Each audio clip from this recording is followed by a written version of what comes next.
Ce que Dieu veut, c'est votre sanctification.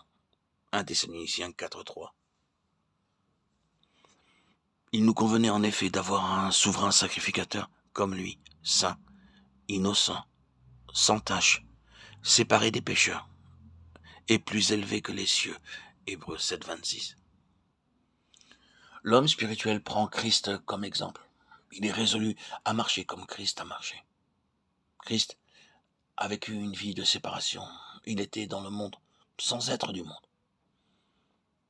Il vivait au contact du monde, mais il ne s'y conformait pas et n'était pas influencé par lui. L'homme spirituel aspire à une sainteté semblable à celle de Jésus. Il doit avoir avec le monde des relations semblables à celles que Christ a eues, et le monde le traitera comme il a traité Jésus. Ils ne sont pas du monde, comme moi je ne suis pas du monde. Jean 17:16. Si vous étiez du monde, le monde aimerait ce qui est à lui. Mais parce que vous n'êtes pas du monde et que je vous ai choisi du milieu du monde, à cause de cela, le monde vous hait. Souvenez-vous de la parole que je vous ai dite. Le serviteur n'est pas plus grand que son maître. S'ils m'ont persécuté, ils vous persécuteront aussi. S'ils ont gardé ma parole, ils garderont aussi la vôtre. Jean 15:19-20. Dieu nous a appelés à une vie de séparation spirituelle afin que nous soyons en toutes choses semblables à son Fils. En réponse à l'appel de Dieu, êtes-vous sortis du monde? En êtes-vous séparés? Mais puisque celui qui vous en a appelé est saint, vous aussi soyez saints dans toute votre conduite, selon qu'il est écrit. Vous serez saints car je suis saint. 1 Pierre 1:15-16. Tous les chrétiens sont appelés à la vie sainte, mais beaucoup ferment l'oreille. Ils accepteraient bien d'être spirituels, mais ils ne veulent pas être saints. C'est qu'ils ignorent ce qu'est la sainteté. Qu'est-elle donc? Disons d'abord ce qu'elle n'est pas.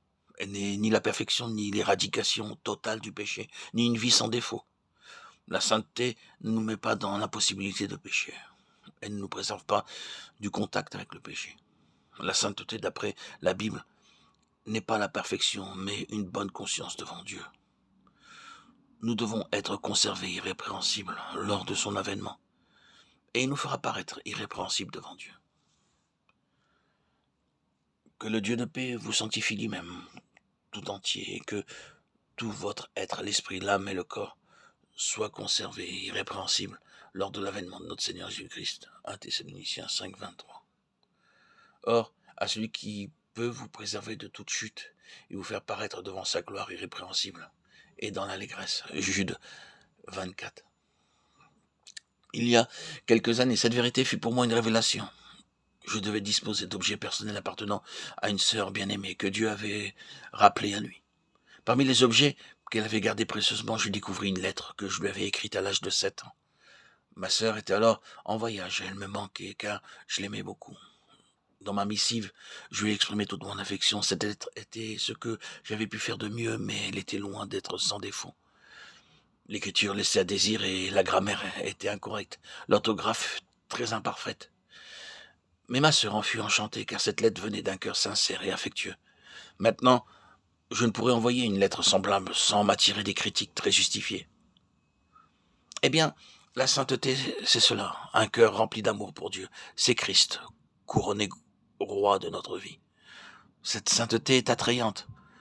C'est la sainteté de Dieu, trouvant son expression dans la personne même et la vie du chrétien. La paix de Dieu illumine alors son visage, la douceur de Dieu s'exprime par sa voix. La bonté et la grâce de Dieu se montrent dans sa façon d'être. Êtes-vous saint de cette façon? Examinez votre vie. Est-elle celle d'un chrétien charnel ou d'un chrétien spirituel?